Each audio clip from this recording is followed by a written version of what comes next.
The first body turned up on a Tuesday in early October. I know it was a Tuesday because I'd just done my weekly equipment check that morning. Flashlight batteries, first aid kit, the radio that cuts out whenever the weather comes in off the lake. I'd logged everything and was doing a shoreline patrol east of Miners Beach when I found him, wedged into the entrance of a sea cave about 40 feet from the waterline. Face down, waterlogged in the way that means it's been a while. I've been working pictured rocks for 11 years. You see drownings out here. The shoreline looks manageable from a kayak until it isn't, and then it really isn't. The sandstone cliffs don't care about your experience level or your life jacket, so I called it in, secured the area as best I could alone, and waited for county to show up. That's the job. You find the thing, you call it in, you wait. Alyssa Moreno drove up from Marquette. I'd worked with her a few times before. She's the county medical examiner, handles anything that comes out of Lake Superior in this jurisdiction. She's efficient, doesn't really invite small talk. She looked at the body for about 20 minutes, asked me 2 questions about when I'd found it and whether I'd moved it, then told me it was a drowning and that she'd have paperwork to me by end of week. I filed my incident report that afternoon. Closed case. I moved on. 2 weeks later, I found another one. Same cave, same general position, face down in the shallows just inside the entrance. Different guy. Younger, I thought, though it was hard to tell. The lake does things to a body. I called it in. Moreno came back up from Marquette, and she ruled it a drowning again. 2 questions, same questions. Efficient. She didn't mention the first one, and I didn't bring it up. That one bothered me a little, I'll admit. Same cave twice in 2 weeks is a coincidence, but it's not impossible. That stretch of shoreline has a particular current pattern that funnels debris, and sometimes people, into the cave entrance. I knew that from 11 years of watching the water move. I wrote it up in my report, noted the location pattern, suggested we flag the cave for seasonal signage. Barbara, my supervisor at the Munising station, acknowledged the report and said she'd look into the signage request. I filed it and moved on again. That's the job. The third one was on a Thursday morning, overcast, temperature around 38 degrees. I remember the cold specifically because I'd grabbed my heavier jacket that day, the one I usually don't bother with until November. There's a particular kind of damp cold that comes off the lake in early October that gets into your hands faster than actual winter does. I was wearing gloves, which matters later. I wasn't even doing a targeted patrol of that area. I'd had a report of kayakers in a stretch they weren't supposed to be in, and my route back to the trailhead took me past the cave. I almost didn't look. I had the kayaker thing in my head, and I was already thinking about the radio call I'd have to make. But you develop habits in this work. You look at the water. You look at the cave entrances. You check. He was face down in the shallows at the cave entrance. Maybe 10 feet of water, shallow enough that most of him was above the surface. Same general position as the other 2. I stopped. I stood there for probably 10 seconds just looking at him. I was already running through the sequence in my head. Call it in, secure the area, wait for Moreno. I pulled out my radio, then stopped myself. I needed to check for a pulse first. That's protocol. You don't assume. I waded in. The water was cold enough that I felt it through my boots immediately.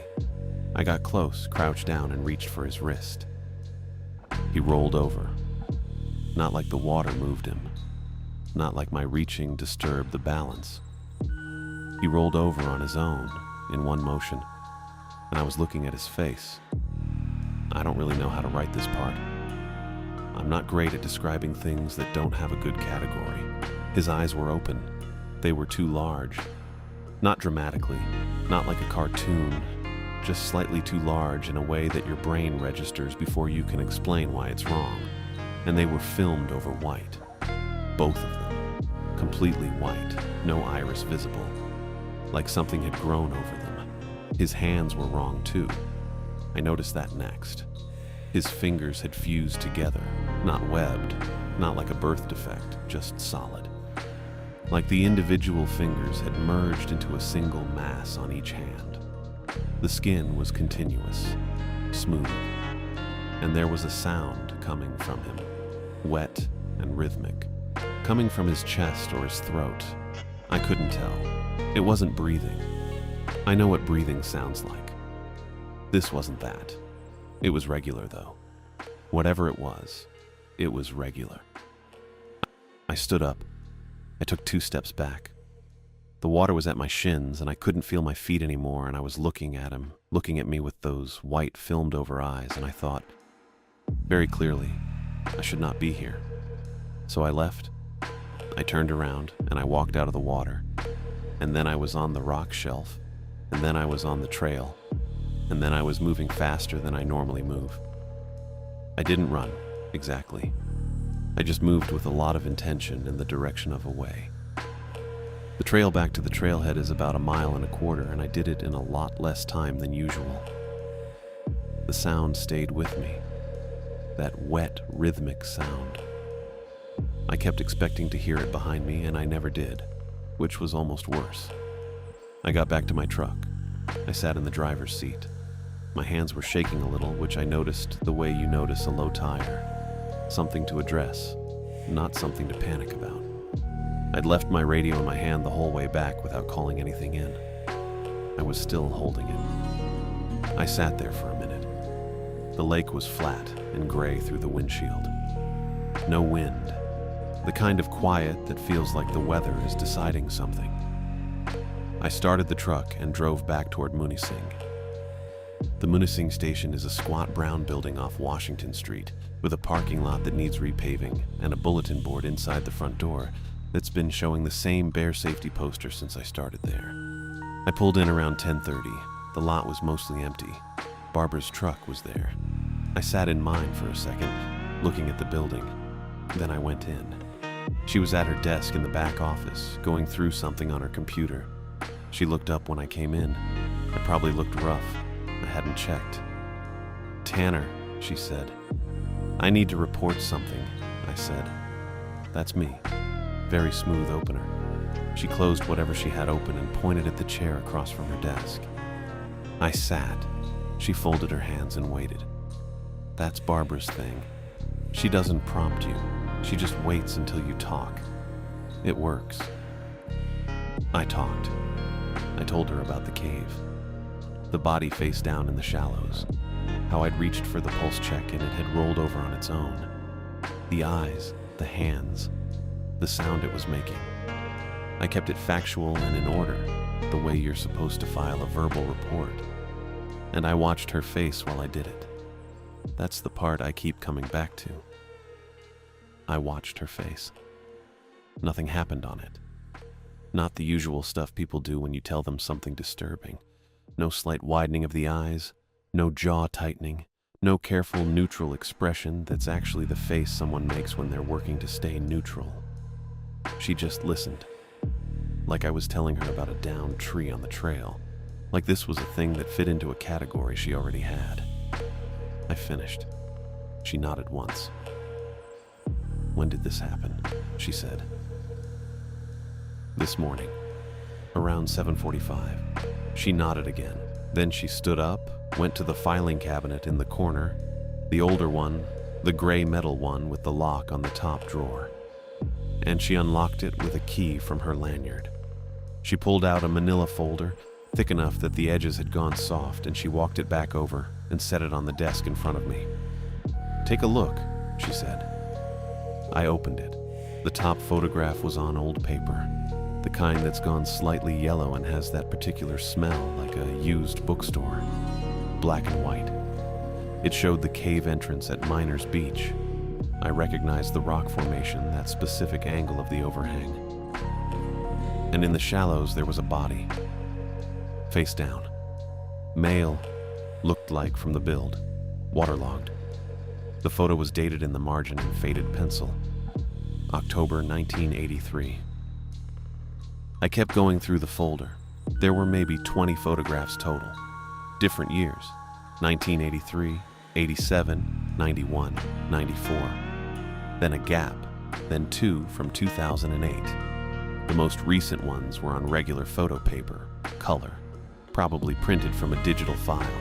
Same cave, same shallows, Different bodies, but the same conditions every time, the same way they were positioned. A couple of the photos showed the hands, that fused solid look. I recognized it.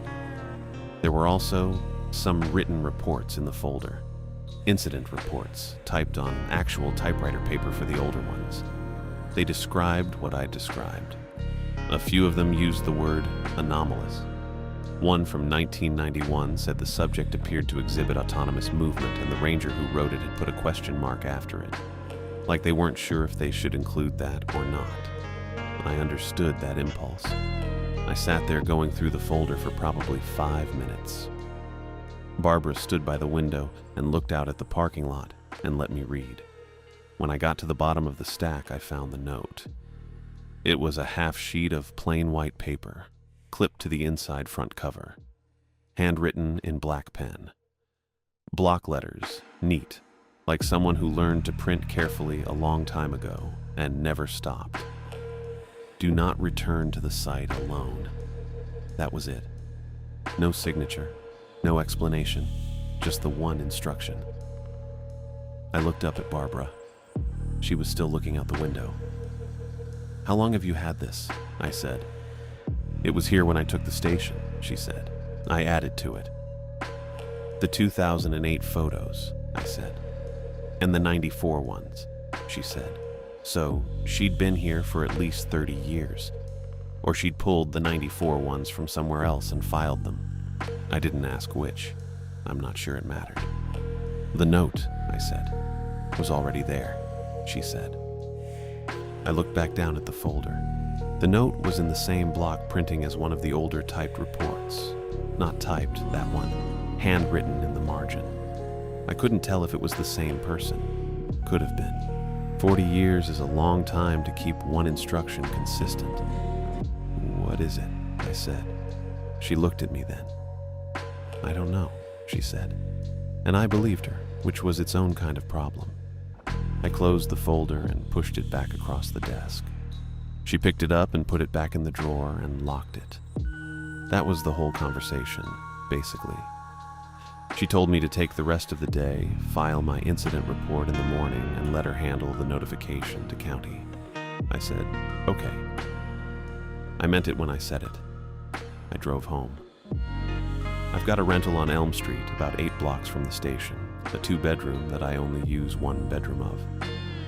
I made a sandwich I didn't really taste and sat at my kitchen table and thought about the folder. The thing that kept snagging on me wasn't the photographs exactly. The photographs were bad, but they were information. Information I could work with. What kept snagging was Barbara's face when I told her, or what her face didn't do. Because that's not a reaction you can fake, the absence of surprise. You can fake calm. You can't fake already knowing. She already knew. She'd known before I walked in, and she'd handed me a 40-year paper trail and a note telling me to stay away, and she'd offered exactly 0 explanation for any of it. I'm not great at sitting still with unanswered questions. That's probably my main professional liability, if I'm being honest. Barbara knew that about me. She'd supervised me for 6 years. I thought about the note. Do not return to the site alone, which is a specific instruction. It doesn't say don't return. It says not alone. I didn't have anyone to bring. I thought about that for a while too. I thought about the body in the shallows and the way it had moved and the sound it made. That wet, rhythmic sound that wasn't breathing. I thought about 20 photographs spanning 40 years. I thought about the word anomalous with a question mark after it, written by someone who'd seen the same thing I saw and then had to figure out how to write it down in an official document. I thought about Barbara locking that drawer. By the time I went to bed, I'd already mostly decided. I wasn't going to bring anyone into that cave. That wasn't a thing I was willing to do. But I also wasn't going to sit in my rental on Elm Street and file a report and wait for Barbara to handle it, whatever handling it meant. I'd been working this shoreline for 11 years. I knew that cave. I knew the approach, the tidal patterns, the way the light hit the entrance in the morning. I set my alarm for 5:45. The alarm went off at 5:45 and I was already awake. I'd been lying there for about 20 minutes, just staring at the ceiling of my rental on Elm Street, listening to the heat kick on and off. I got up, made coffee in the little drip machine on the counter, and stood at the kitchen window while it brewed. Still dark out. The street was empty. I drank the coffee standing up, rinsed the mug, and put on my jacket. I drove out to Miners Beach with my personal truck, not the patrol vehicle. I don't know exactly why. Felt like the right call. The parking area was empty. October on a Tuesday, that early, that cold, nobody out there. I grabbed my flashlight and my field kit out of the back seat and walked the beach path down to the waterline. The lake was flat and dark. The sandstone cliffs ran out to the left, pale orange in the early light, and I could see the cave entrance about 200 yards along the base. The tide was low. I walked the shoreline to the entrance without getting my boots wet, which was lucky. I stood outside the cave for a second before going in. Not for any dramatic reason. I just wanted to check the entrance first. Look for anything in the shallows, any sign of recent activity. The water inside the entrance was clear and shallow and empty. No body, no anything. Just the cave floor and the sound of water moving somewhere deeper in. I went in. The cave was maybe 30 feet deep, where I'd always known it to go. Sandstone walls, low ceiling toward the back, a couple of natural ledges where water pooled at high tide. I'd been in here probably a dozen times over the years for various reasons. A kayaker got her boat wedged in here once. Took me and another ranger 40 minutes to get it loose. I knew this space. The drag marks were on the floor near the back wall. 2 parallel lines in the sediment, spaced maybe 2 feet apart, running from the cave floor toward the left wall. I crouched down and looked at them. They were deep and clean, not blurred, recent. And they went to the wall, which didn't make sense, because the wall was solid rock. Except it wasn't. Not entirely. There was a gap in the back left corner, low to the ground, where the wall met the floor. I'd never noticed it before. It was maybe 4 feet high and 2 feet wide, and the rock around it was darker, wet, like something had been moving through it regularly. Not a crack, an opening, a passage. I stood there for a minute. I thought about the note, not alone. Then I got down on my hands and knees and went through. It opened up fast on the other side. I could stand within about 6 feet of the entrance. The passage ran back into the rock and curved left, and the floor was flat and wet and covered in the same fine sediment as the outer cave. The drag marks continued. I followed them with my flashlight. The air dropped in temperature almost immediately. Not gradually, it just got cold, like stepping into a walk-in cooler. I could see my breath inside the beam of the flashlight. The walls were rough sandstone for the first 20 feet or so. Then they changed. The formation started small, just clusters near the base of the walls, low to the ground. I thought at first they were barnacles, which doesn't make a lot of sense this deep in the rock. But that's what they looked like. Dense, gray-white clusters, irregular, packed tight together. I swept the flashlight across them and they moved. Not fast, not dramatically. Just a slow, rhythmic pulse, like something breathing. One beat, then stillness, then another beat. I stood there and watched them for a few seconds. They didn't react to me, just pulsed at their own pace. I kept walking. The drag marks led me another 20 feet into the passage.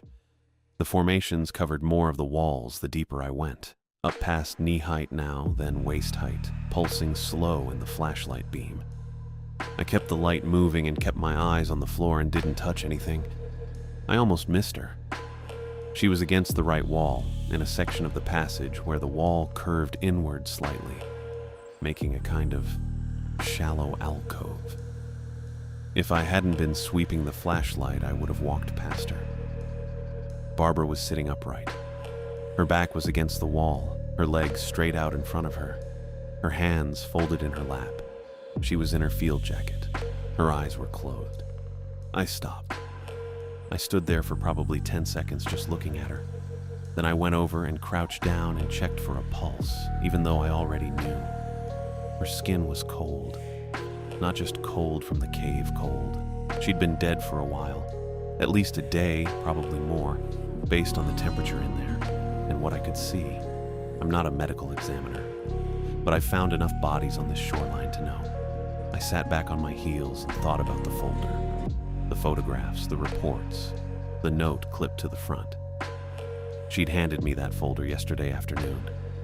She'd unlocked the drawer and pulled it out and told me not to go back alone.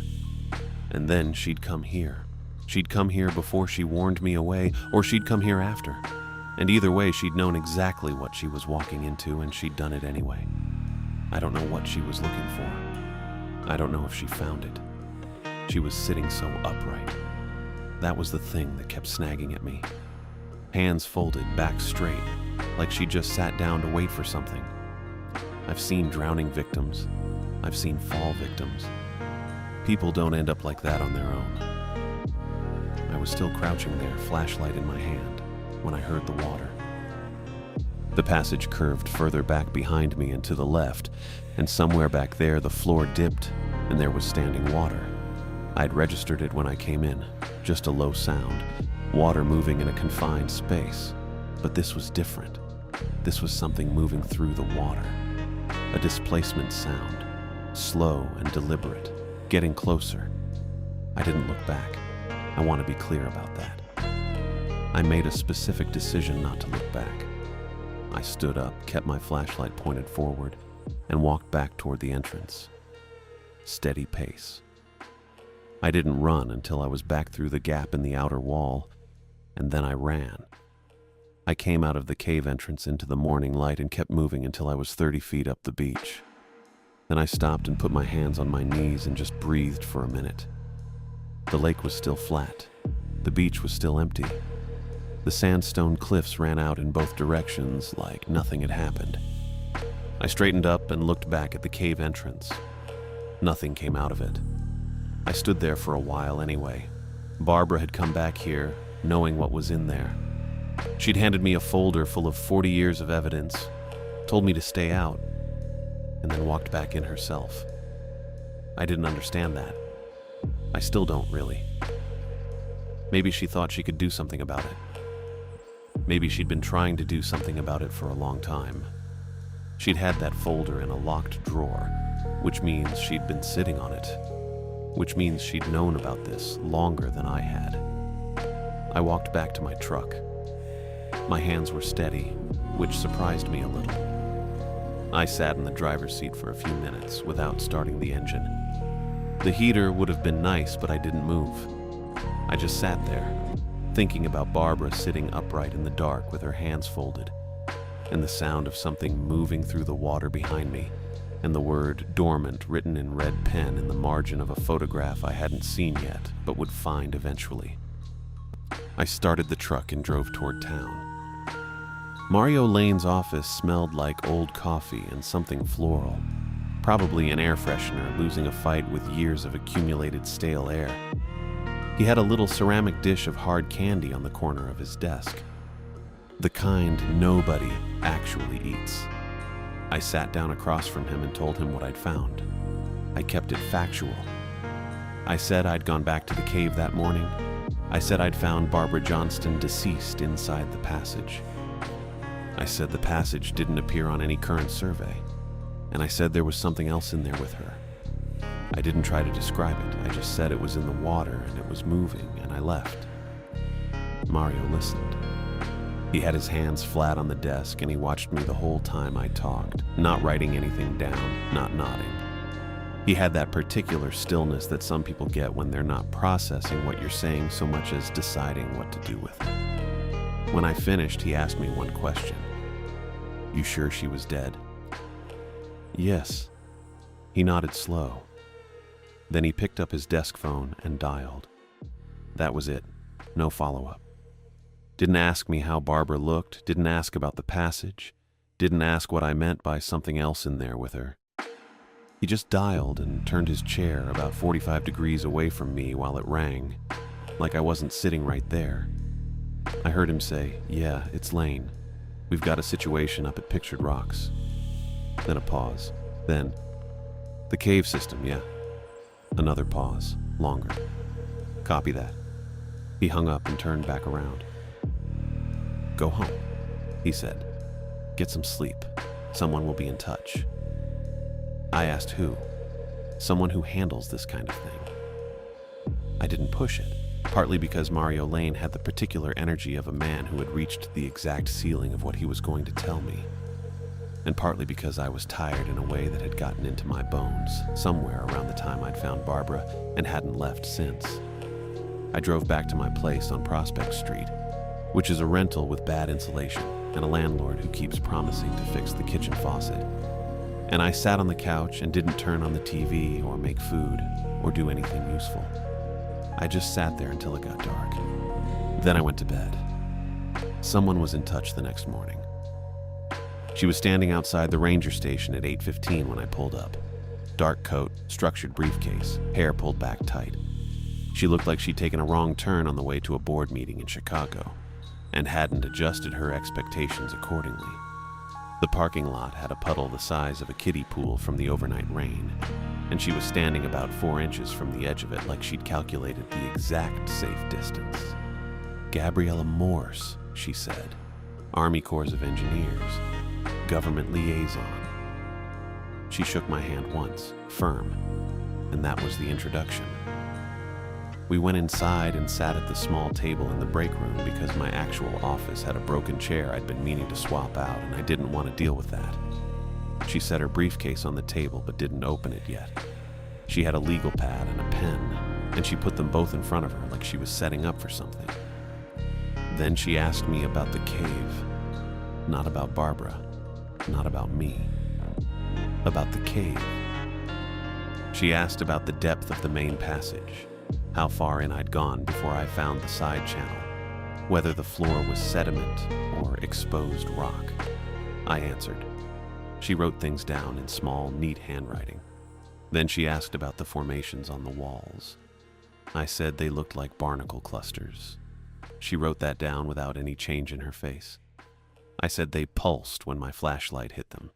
She wrote that down too. I watched her write it, and I had this specific feeling I couldn't quite name at the time. It took me a few days to figure out what it was. It was the feeling of saying something out loud that you were half hoping someone would push back on, and they don't. They just write it down, which means they already knew and they've been waiting for you to catch up. She asked if the pulsing was rhythmic or irregular. I said rhythmic. She asked if I noticed any smell. I said cold. Just cold air. Colder than it should have been that far in. She nodded and wrote that down too. She never asked me what I thought it was. She never asked if I was okay. She asked 8 or 9 very specific questions, and she wrote down every answer, and when she was done, she set the pen down and opened the briefcase.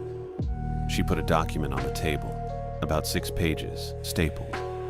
She slid it toward me.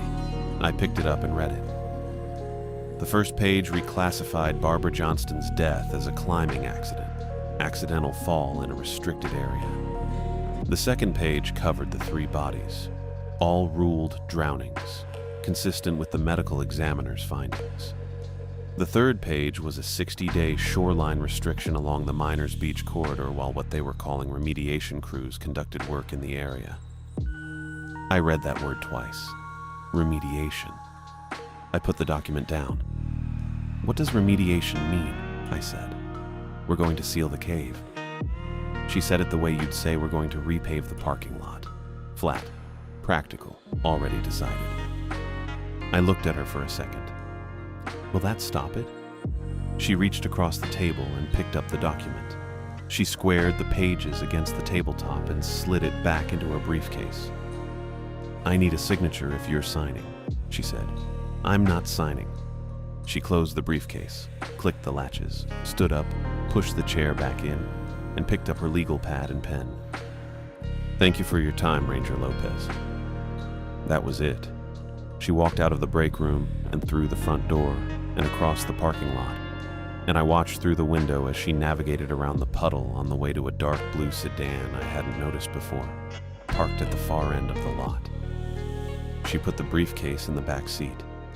She got in. She drove out toward the highway, and I watched the car until I couldn't see it anymore. I stood at the window for a while after that. The parking lot was empty. The puddle was still there. I thought about her questions, the depth of the passage, the formations, whether the pulsing was rhythmic or irregular. She'd known exactly what to ask, which meant she'd had some version of this conversation before. Probably more than once, maybe a lot more than once. And she'd shown up with a document already written, which meant she'd known what she was going to find before she got here. The signing was just paperwork. The operation was already decided. I thought about what sealing one entrance meant for a cave system that ran 2 miles under the lake. I didn't have an answer for that. Morse clearly wasn't going to give me one. I went and got a cup of coffee from the machine in the corner. It was bad coffee, the kind that's been sitting on the burner too long and has that slightly scorched edge to it. I drank it anyway. I stood there in the break room with the bad coffee and the empty parking lot out the window and Barbara Johnston sitting upright in the dark in the back of my head. And I thought about the word dormant, which I hadn't found yet, but somehow already felt like I was building toward. I didn't know what Morse's crews were capable of doing about what was under that lake. I wasn't sure anyone did. 3 days I just kind of sat with it. That's not totally accurate. I worked. I filed the routine stuff, checked in on a couple of trail closures, ate meals at more or less normal times, but I wasn't really there for any of it. I was back in that cave with Barbara, and she was sitting upright with her hands folded in her lap, like she was waiting for a bus, and I couldn't stop running that image on a loop. I'd be filling out a form, and there she'd be. I'd be driving the access road, and there she'd be. I'd wake up at 2 in the morning, and she'd be right there, patient as anything, in the dark, behind my eyes. I thought about the folder she'd handed me, all those photographs going back to the 80s. She'd known. She'd known for a while, probably, and she'd come here anyway, alone, before she'd even told me not to go. I couldn't figure out if that was brave or just something else entirely. Maybe there's not always a difference. I thought about Morse and her already written document and the way she'd pulled it back without answering my question. I thought about what sealing one entrance meant. I thought about it a lot. On the 3rd day, I drove to Marquette. Northern Michigan University's library is about an hour south on 28. I got there a little before noon. The building smelled like every library. That specific mix of old paper and carpet cleaner and recycled air. I found a reference librarian at the desk, a guy in his 50s with reading glasses pushed up on his head, and I told him I was looking for geological survey records for the pictured rocks formation, specifically anything predating current NPS documentation. He looked at me for a second like he was trying to place me, then said he'd check the archive catalog. I'm not a researcher. I want to be clear about that. I know the park. I know the rock formations the way you know a route you've driven 1,000 times. But I don't have any kind of geology background. I figured I'd be in over my head pretty fast. I also figured it didn't matter much because I wasn't looking for technical data. I was looking for something specific, and I'd know it when I found it. The librarian came back with a cart. Not a huge one, but more than I expected. Survey records, bound reports, a couple of rolled map tubes in cardboard sleeves. He set it up at one of the long tables near the window and told me the archive copies couldn't leave the building and to let him know if I needed the microfilm reader. I thanked him and sat down. I went through the newer stuff first, mostly out of habit. 1990, 86, 79, standard survey language, geological measurements, formation classifications. Nothing I didn't already know from the NPS documentation I'd been looking at for 11 years. I unrolled a couple of the maps and cross-referenced them with what I had in my head. The cave near Miners Beach showed up on all of them, marked the same way, classified the same way. Single access point. Dead end at roughly 40 feet. I kept going back. The 1962 survey was in a bound report with a dark green cover. water-stained at the bottom corner. The paper inside was that slightly yellowed, slightly brittle kind that makes a specific sound when you turn the pages. I went through it slowly. The maps in the 62 survey were different. Same cave, same location, but the passage didn't end at 40 feet. It kept going. The survey had mapped the full system, 2 miles, roughly, running northeast under the lake bed.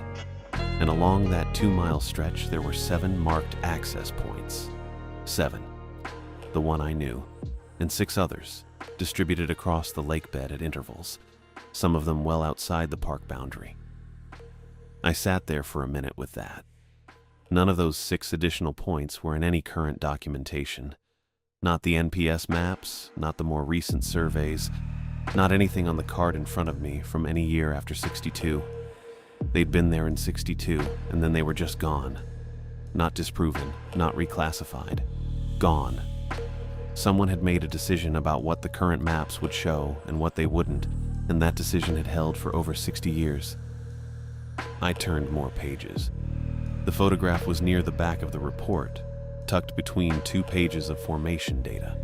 Black and white, a little grainy the way field photographs from that era always are. It showed the cave wall. I recognized the texture of the sandstone. And covering a section of it were the formations, the ones I'd seen pulsing when my flashlight hit them. In the photograph, they weren't pulsing, obviously. It was a photograph, but I recognized the shape of them, the clusters, the way they covered the rock. Someone had circled them in red pen. The ink had faded to a kind of rust color, but it was still clear.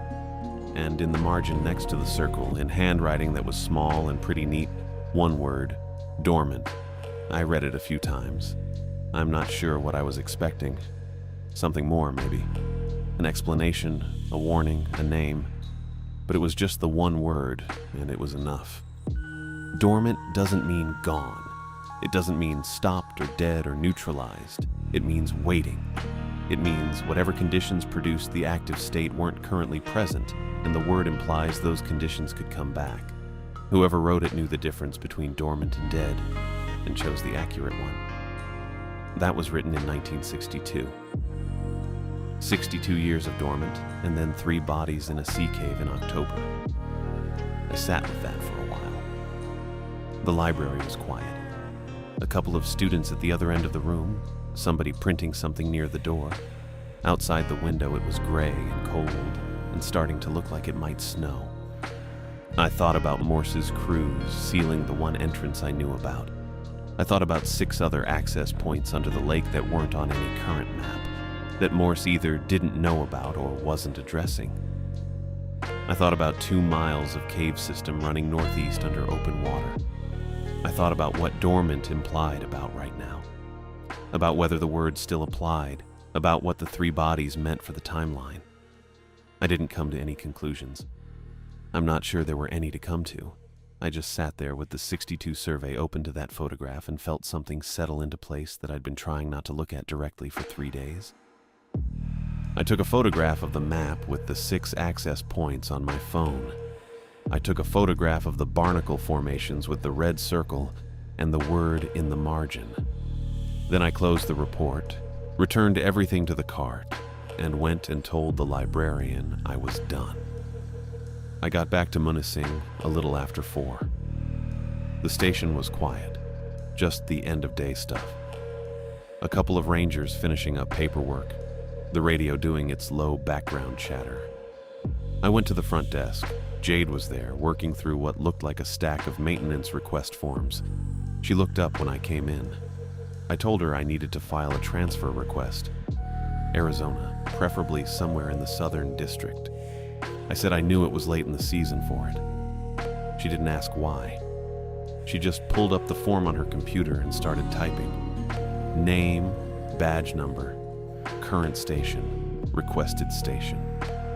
She asked me a couple of clarifying questions in that mild, even way she had, and I answered them, and she kept typing.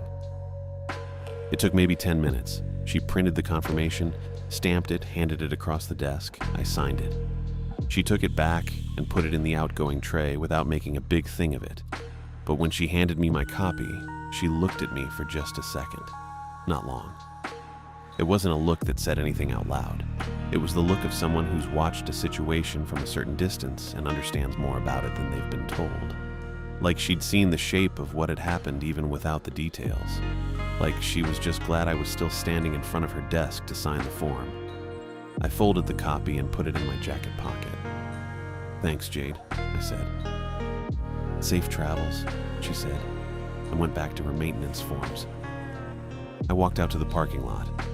It was getting dark early the way it does in November up here, the light going flat and gray by late afternoon. I sat in my truck for a minute with the engine running and the heater working on it and the confirmation copy in my pocket.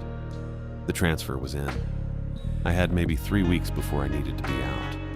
I left with 11 days to spare. Didn't make a big deal of it. Packed my truck over 2 evenings, mostly gear and clothes, a box of books I'd been meaning to read for about 4 years. Left the furniture.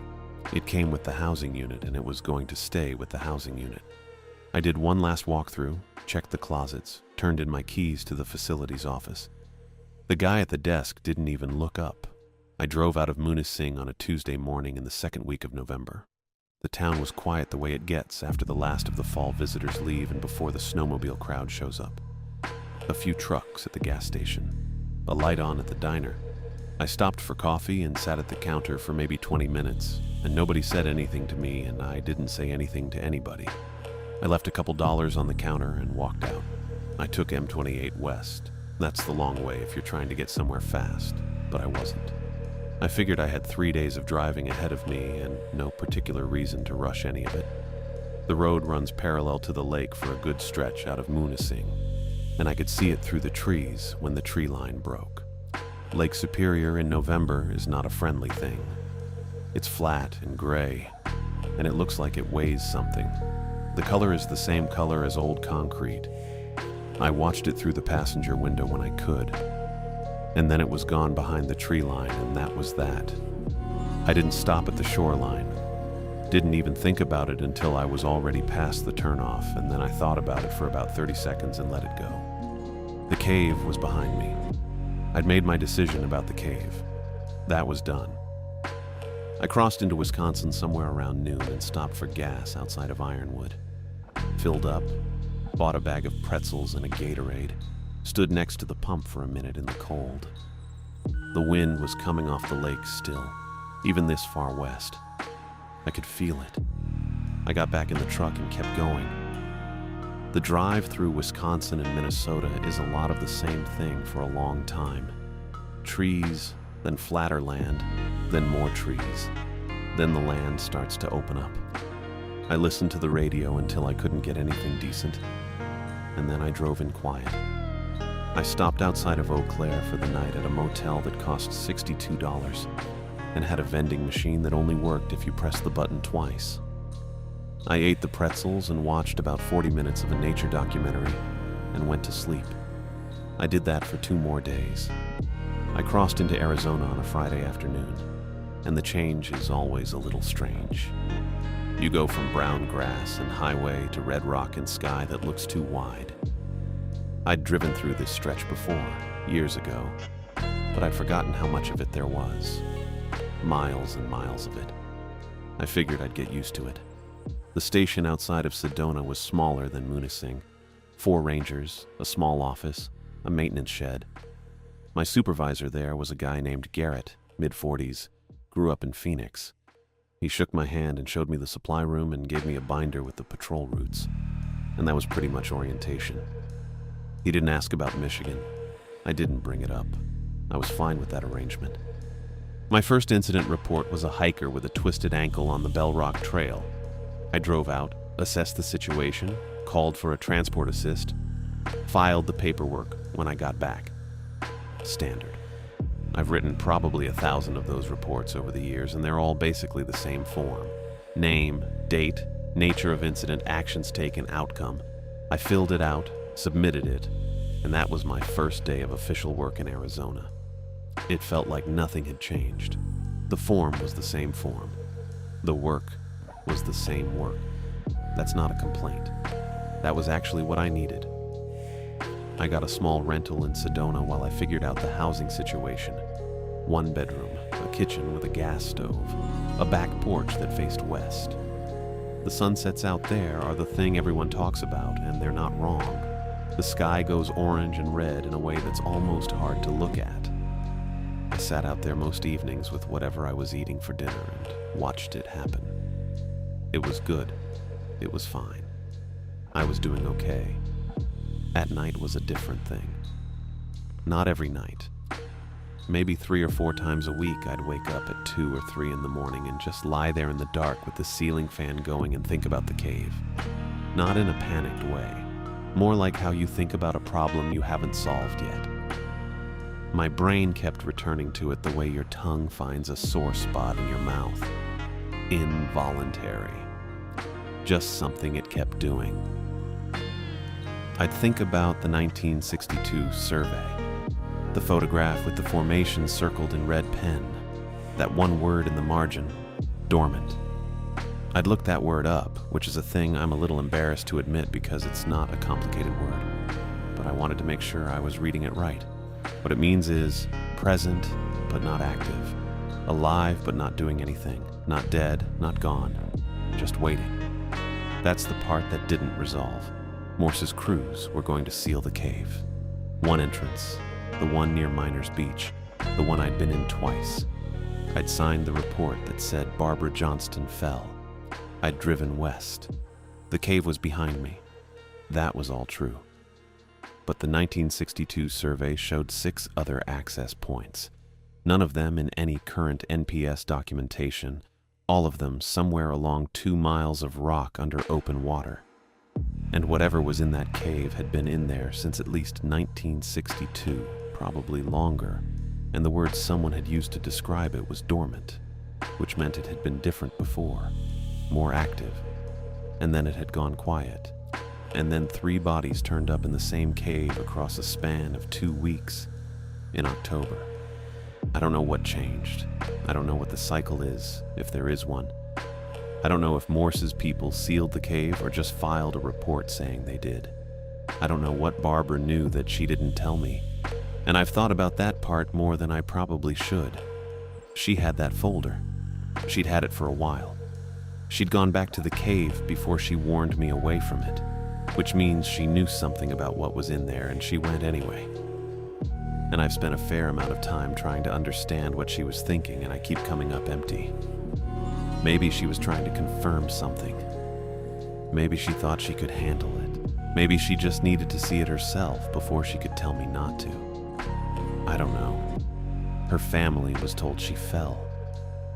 There was a service in Marquette in late November. I didn't go. I didn't think I should be there. I didn't sign Morse's report. That part I held on to. It doesn't do anything practical. If I talked about what happened publicly, it would read as the account of a ranger who lost a colleague and had some kind of episode. I know that. I'm not naive about it, but I didn't sign the report, and that's the one thing I did that felt like mine. The work in Arizona is good. Garrett's a decent supervisor. The trails are different out here, drier, more exposed, different hazards. I'm learning the terrain. I file my incident reports. I do my patrols. I eat dinner on the back porch and watch the sky go red. Some days it feels completely normal. Some days I'm aware that I'm going through the motions of a life that looks intact from the outside, and I'm not sure yet what it looks like from the inside. That's probably fine. I've been here 2 months. I figure I'll give it more time. The 6 access points are still there. Wherever they come out under the lake, they're there. The rock doesn't care what we sealed. The water doesn't care. Whatever's in that cave has been there long enough that dormant was the word somebody reached for, which means active was a word that applied to it once and could again. I think about that at 2 in the morning when the ceiling fan is going and the desert is quiet outside. I'm alive. I'm employed. I'm doing the job. That's what I've got.